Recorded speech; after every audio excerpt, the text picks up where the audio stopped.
पर उससे सुगंधित से क्या मतलब, उसे तो विष्णु का था। हो सकता है इसी में छिपा होगा। छिद्र दिखा, छोटा सा रूप धारण करके प्रवेश किया। 48 साया देखा भगवान लेटे हुए हैं। अति दुखी होकर के मारने को दौड़ा। सोते हुए को मारना एक पाप हो गया, और उधर जो अभिमान रहा वो भी चूर हो गया ना, तो पापी बन गया। पापी को मारना फिर होता है। तो इसीलिए तुरंत ही मारने को जैसे दौड़ा था, एक बिजली की चमक आई कि बेहोश होकर गिर पड़ा। बिजली दो प्रकार की होती है, एक पानी बरसाने वाली, एक चमक होती है। एक बिजली जिसको देहातों में गाज कहा जाता है, जो 4 कोस की जमीन को विदीर्ण कर देता है, वो गाज आई।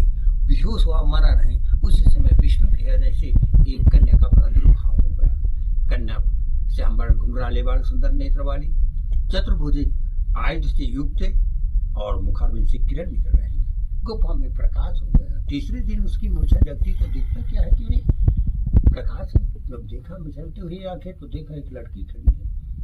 लड़की देखते कर मुक्त हुआ कि ऐसी सुंदरता 3 लोग 14 भुवन ने देखा। विष्णु को भूल गया मारना। लड़की के पास जाता है और कहता है, ऐ देवी मुझे वरण कर लो।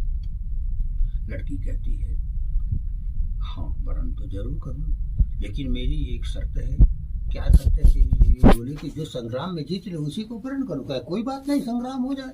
वो तो देखे और अभिमान भर गया। पूरा कलसा जिसको कहते देहातों में, जैसे पूरा अभिमान से भर होगा। संग्राम हुआ, सीने में एक लात मारी की बेहोश होके गिर पड़ा।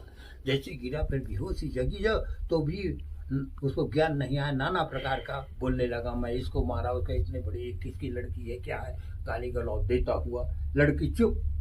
जब उसकी वाणी कभी बंद हुई तब वो लड़की दहाड़ती है, अरे तो वीर नहीं है, गीदड़ है।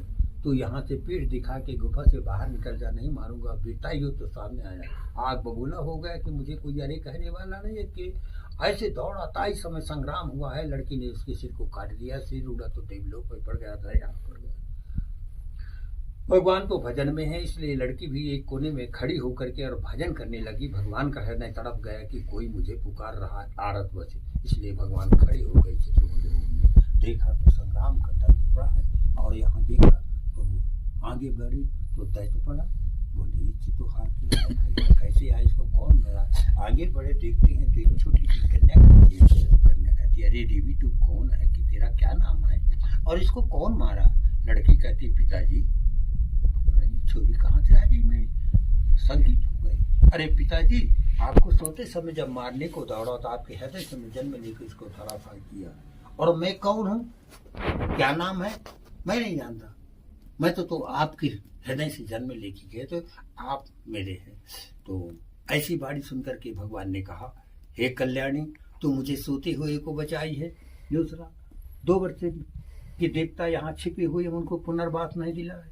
आज आघान कृष्ण पक्ष को तेरा जन्म हुआ है, 11 को तेरा नाम एकादशी होगा, इसलिए इसका नाम उत्पन्ना एकादशी है। बोलो उत्पन्ना एकादशी महारानी की जय हो।